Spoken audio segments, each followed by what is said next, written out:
Now, yesterday's survey from the Irish League of Credit Unions has revealed that 1 in 3 of us will end up in debt this year as a result of Christmas spending. And with so much financial pressure on people at this time of year, what should you be doing to avoid ending up in the red? Personal finance expert Carl Dieter joins us now to offer his advice. Good morning to you, Carl. Hi, good morning. This was a bit scary, Carl, when we read this yesterday. The Irish League of Credit Unions telling us how many of us will be in debt. Yeah, they said more than 1 in 3. The actual figure was 38% of people are going to go into next year with debt, and about 1 in 8 won't actually pay down that debt until April. They said it's going to take them until the second quarter to make back what they've spent their money on coming up to Christmas. They said the average spend will be about €562, which is significantly lower than Deloitte, who brought out a similar survey last week saying that it would be more like 943. I would expect it to be near, even for people who are struggling to put a dinner on the table on Christmas Day. 562 sounds like a very small amount of money. It is. Christmas is expensive. As a matter of fact, I think the most frugal people in Europe are the Dutch. They spend on average €260. Wow. Yeah, obviously, well, I mean, the expression "to go Dutch" came from there. It was, you know, that's their thing. They obviously have frugality as a national pastime. I think it's incredibly difficult for people, though, coming up to Christmas, where there's so much expectation.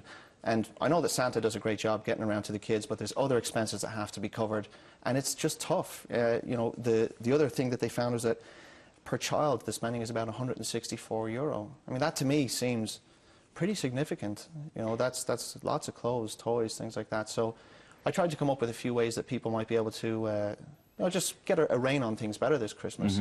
And maybe again, you know, you'll have children who are looking at TV because we've got digital television.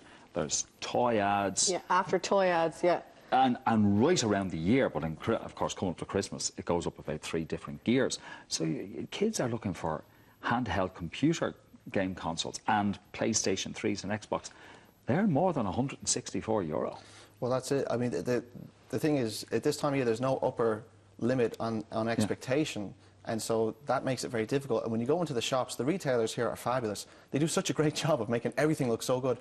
I'm a guy, and I hate shopping, but I even am overcome by how attractive everything looks in the shops. You know, I can really see how people go haywire. So I think that some of the key things that people can do this year is, before you even step out of the house, just sit down and try and make a list of what you think people would like. Because if you go in and you do it on impulse, you'll spend a lot more. A second rule that will make a big difference is that research has shown that almost half of people actually buy lots of things for themselves when they're out shopping for others. Now, again, I have to admit, I'm guilty in that one. Like, I'm part of that 50% that I'm out looking for something. I say, oh, there's a pair of socks I'd like, or whatever it is. Try to avoid that and just keep a real track on your spending. And if you go with a friend, what I did last year, and it worked a treat, was to give them my laser card and I take theirs. And so when you're thinking about buying something, you actually have to go to the hassle of saying, okay, now give it to me and I'm going to pay. And what we did is we made a day of it, went out, had lunch, did some shopping, and I actually came in having spent what I intended to. Okay. And that's just a simple thing that you can do, other than the best thing, which is to put aside a bit of money throughout the year for big expenditures. Very few people do that, though. I've heard that so often. Even if you put as little as €5 away a week from the first week in January, when Christmas comes around, it's not such a burden. And don't feel that I always think people go mad at Christmas and buy millions and millions of presents. You know, and myself and my husband don't even give each other presents because, you know, it's... Because romance is dead after you get married. It's just too commercial, you know, and then we do Chris Kindle with his family. Like, why the need to buy so much crap that you actually don't even need or want? I don't know. I think some of it is, I suppose, as a parent as well. I mean, sometimes you just feel as if you're not, if you don't do it, that the child is going to feel left out. And I don't think that is the case. I mean, that's not what being a parent is about. But they'll get their present from Santa anyway. So, you know, there's no point in... Well, the way we always think is that it's always nice if they write something on their list, but it's always nice if Santa will bring books or something like that will entertain them, something that will allow them to use their imagination. And a book is a lovely present. Absolutely. Yeah.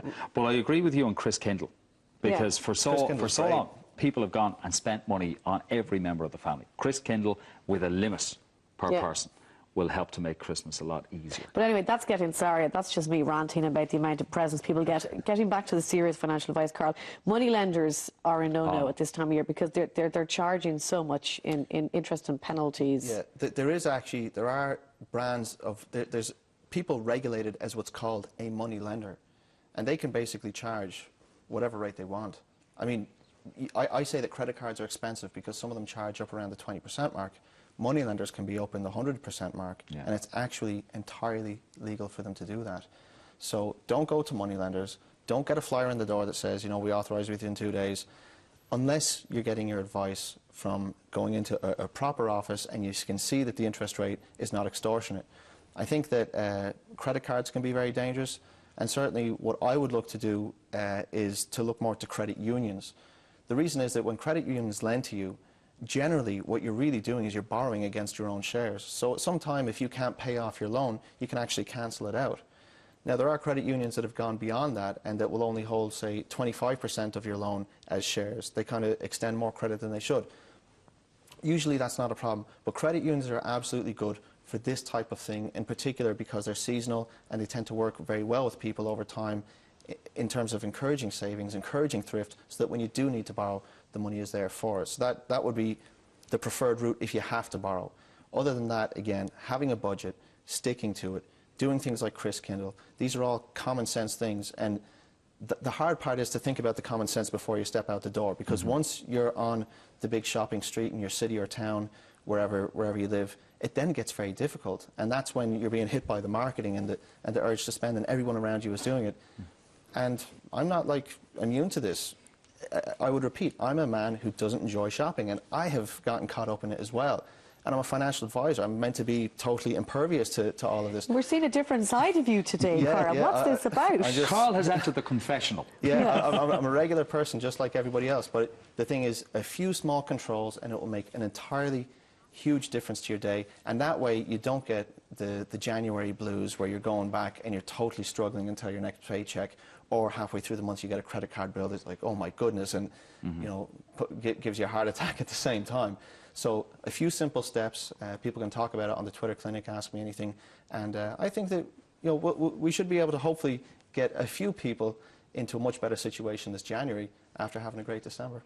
Okay, well, just remember, Christmas it's a time of celebration, yes, but it can be done on a budget, and it ain't a competition with your neighbours or with other people's children. You know, just enjoy it, but be clever. Okay. Cheers, Carl. If you've got a question for Carl, by the way, then today until 12:30 you can ask him any question you like on our Twitter clinic. Just tweet your question to @CarlDieter, making sure to include hashtag TV3MS. Carl will only be answering questions until 12:30 today, so do get tweeting. Coming up, how one man is following his dream of becoming a stand-up